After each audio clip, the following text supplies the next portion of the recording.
یہ جو موقع آتے ہیں نا شب برات کے، شب قدر کے، یہ بنیادی طور پر اللہ تعالیٰ کی طرف سے دی ہوا موقع ہوتا ہے کہ چلو تمہیں چانس دیتے ہیں، پابندی کوئی نہیں، لیکن رب کی طرف سے نا موقع ملتا ہے، چلو تمہیں ایک موقع دیتے ہیں، چلو اپنے آپ کو کلیئر کر لو، تمہیں موقع دیتے ہیں۔ یا اللہ کیا کر، کچھ بھی نہیں، آ کے نا سچے دل سے 2 رکعتیں پڑھ کے توبہ کرو، عرش کا مالک پچھلے سارے معاف کر دے۔ ان لوگوں کی باتوں پہ نہ جائیں جو بلا وجہ پریشان کرتے ہیں، لوگوں کو شب برات کا حوالہ بھی نہیں مل رہا، حالانکہ ترمذی شریف میں حدیث موجود ہے، سیاستہ کی روایت ہے ترمذی میں۔ پہلے کہتے ہیں سیاستہ سے دکھاؤ، جب سیاستہ سے مل گئی تو آپ اور کدھر جانا ہے؟ اور ابن ماجہ میں موجود ہے مولا علی کی روایت، اور ذرا ترتیب دیکھیے گا، یہ ترمذی کی حدیث ہے، امام ترمذی نے تو پورا باب باندھا ہے 15ویں شعبان، پورا باب۔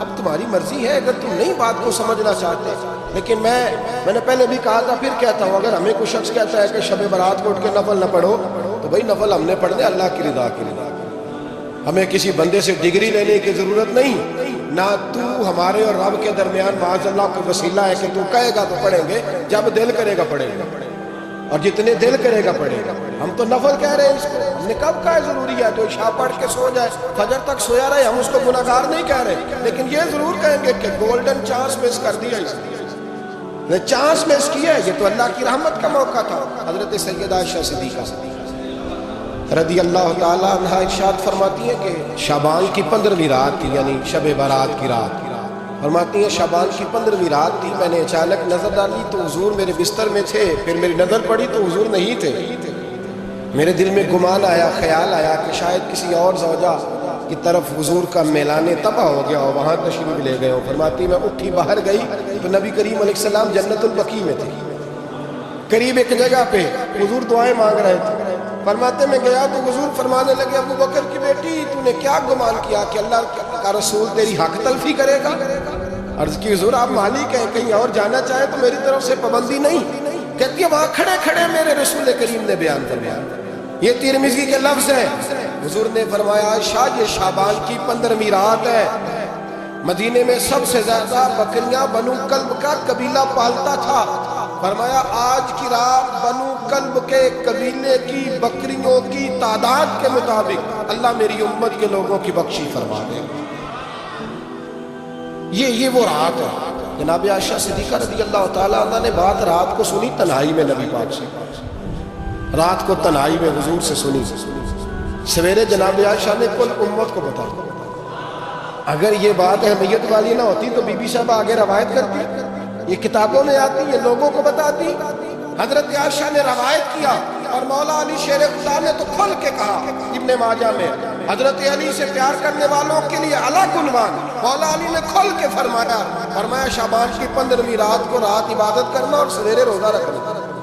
حضرت علی کے لفظ بائی نہیں سیاستہ میں، رات کو عبادت کرنا، دن کو روزہ رکھنا۔ ویسے تو رب کریم ہر روز تہجد کے وقت پہلے آسمان پر نزول اجلال فرماتا ہے اور لوگوں کو فرماتا ہے کوئی بخشش مانگنے والا؟ کیا انداز ہے مولا علی شیر خدا حدیث روایت کرتے، رنگ کیا؟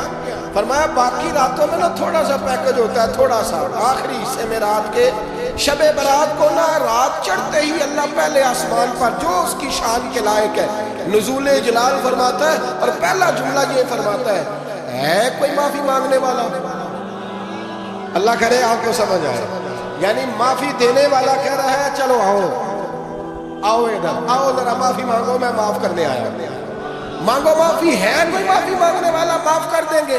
اور آپ فرماتے ہیں ہے کوئی رزق مانگنے والا؟ وہ جو بڑی درخواستیں دیتے پھرتے ہیں نا مختلف اداروں میں، وہ ایک درخواست نا شب برات والی رات بھی دے، اور میں نہیں کہہ رہا مولا علی شیر خدا فرما رہا، اور وہ خود نہیں فرما رہے، وہ نبی پاک کا فرمان نقل کر رہے ہیں، اور وہ رسول اللہ صلی اللہ علیہ وسلم کی بات نہیں بیان کر رہے، وہ کہتے ہیں رب فرماتا ہے کوئی روزی مانگنے والا؟ سارے سیٹھوں نوابوں جاگیرداروں کے پاس جا جا کے تھک گئے ہو، ایک دن میرے کہنے پر، ایک رات، ایک دیہڑی ذرا شب برات والی لگا کے تو دیکھو، تو میرے رسول پاک علیہ السلام نے ہمیں یہ میسج دیا، پیغام دیا، فرمایا اس رات جو اولاد مانگے گا رب اسے بھی عطا فرمائے گا، اس رات جو اللہ سے بخشش مانگے گا اللہ اسے بھی دے گا، اس رات جو رب کریم سے عزت مانگے گا اللہ اسے بھی عطا کرے گا۔ شارحین نے لکھا اس رات جو رب سے پردہ پوشی مانگے گا، اللہ اسے پردہ پوشی بھی عطا کرے. جو جنت کا سوالی ہوگا رب اپنے فضل سے عطا فرمائے. کوشش فرمائے, کوشش فرمائے. 10 محرم کو ہمارے ہاں لوگ جاتے ہیں قبرستان. وہ کسی حدیث سے ثابت نہیں, میں منع نہیں کر رہا. جائیں 9 محرم کو جائیں, 10 کو جائیں, 11 کو جائیں, 8 کو جائیں, سفر میں جائیں, ربیع الاول میں جائیں, قبرستان میں جب بھی جائیں, منع نہیں ہے. لیکن شب برات والی رات تو خود رسول کریم گئے ہیں نا قبرستان. اب جو بات میں نے سمجھانی ہے اس کو سمجھیں. نبی پاک کی والدہ کا مزار نہیں ہے وہاں جنت البقیع. حضور کے کو بھائی بہن ہیں, حضور کیا کرنے گئے؟ امت کی بخشش کے لیے. شب برات کی رات لالچی نہ بنے کہ صرف میں نے اپنے لیے روزی مانگنی ہے. کل امت کے لیے مانگے رب کریم سے. مانگے اپنے بھائی کے لیے, مانگے اپنی بہن کے لیے, مانگے اپنے بیٹے کے لیے, مانگے اپنی بیٹی کے لیے, مانگے اللہ کریم. یہ مانگنے کی رات. پچھلی راتی رحمت رب دی کرے بلند آوازہ, بخشش منگل وارے کارن کھلا جے دروازہ. آئیں اللہ کی بارگاہ اس راز کو کھل کے دعا مانگے.